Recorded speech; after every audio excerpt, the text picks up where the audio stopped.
近100年来的学校午餐都发生了哪些变化？本以为能在学校吃到披萨已属不易，却不曾想90年代的学校差点把快餐店搬了进去。那么就先从1910年开始，此时的午餐仅需3美分，因为此时大部分的学生都是从家里带饭，所以学校的主食仅为他们准备了豌豆汤、1片面包以及1勺米饭。这样一份餐食看起来也是毫无食欲，豌豆汤除了咸味也就剩咸味了，还好学校给准备了米饭，要不今天非得被齁死不可。转眼来到了1920年，餐费也上涨到了7美分。在专家的建议下，午餐也已开始注重营养均衡了。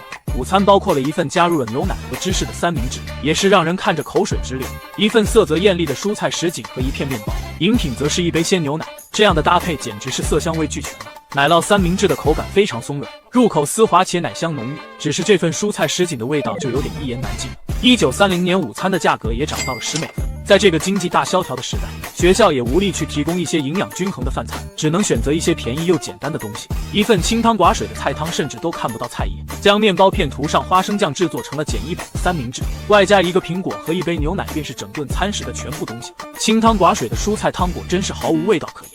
好在三明治香甜浓郁的口感令老哥非常满足，在那个年代能吃上这样的午餐也算是相当奢侈了。1940年的午餐价格也暴涨至22美分，各地政府也都有了资助午餐的计划，学生们终于也是见到了荤腥。午餐包含一份超奢华的牛肉吐司和些许豌豆，一份米饭布丁和1杯牛奶。有一说一，这卖相看起来也是真不咋地，牛肉的口感柔嫩，味道咸香，简直让人欲罢不能。一口米饭布丁下肚，老哥也是欲言又止。转眼来到了50年代，一份午餐的售价也来到了35美分，学校的午餐也迎来了翻天覆地的变化。午餐包含了3块肉饼和几片西红柿，1杯果冻和1杯牛奶。一边制作美食一边听着音乐，这小感觉一下不就上来了吗？老哥刚刚做了这么多美食，你又学会了几道呢？即便没学会也不要紧，你可以下载左下角的汽水音乐，它新推出的听抖音功能上线了，你可以通过锁屏进行反复收听，还支持倍速播放和定时关闭。另外还有超多宝藏博主的干货视频都能听，用耳朵聆听，解放您的眼睛。时间来到1960年，午餐也涨到了50美分，学校的午餐也第一次出现了披萨，不难想象当时的学生会有多么兴奋。此外还为学生搭配了一份营养丰富的蔬菜沙拉，一份巧克力布丁以及1杯果汁，从酥脆的底饼到绵密的芝士，每一口都能尝到不一样的惊喜。蔬菜沙拉的味道清新爽口，且带有一丝微妙的酸甜。70年代午餐的价格也涨到了75美分，但小编觉得这一餐真的是一点都不贵，一份麦当劳的同款至尊汉堡直接回本。此外还有学生们最爱的炸薯条和快乐神仙水，哥俩上扬的嘴角简直比 AK 还难压。汉堡里的肉饼煎得恰到好处，外焦里嫩，咬上一口肉汁四溢，简直让人欲罢不能。再配上酥脆的薯条，简直太完美了。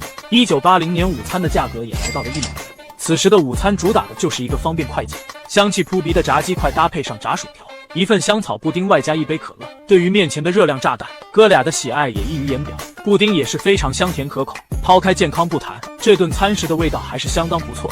90年代午餐的价格也涨到了1.5美元，主食竟是一个麦当劳汉堡，一份营养均衡的什锦罐头和1杯蓝色饮料，还有一份麦当劳同款的蔬菜沙拉。午餐能给安排一个麦当劳汉堡，这也太幸福了吧！如此美味的汉堡，又有谁会不爱呢？一口饮料下肚也是超级满足，什锦罐头的口感清脆爽口，如果能冰镇一下就更好了。一转眼便来到了2000年，这时的餐费也涨到了2美元。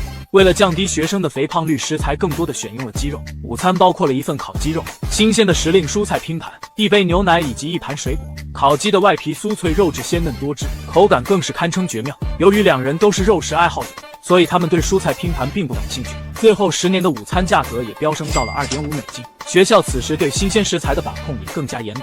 午餐则包括了1个玉米肉饼、蔬菜沙拉、酸奶以及1瓶矿泉水，这样的一餐也是非常健康。可惜玉米肉饼的味道平平无奇，多少还是令老哥有些失望的。那么问题来了，这么多年的学校午餐，你最喜欢哪年的呢？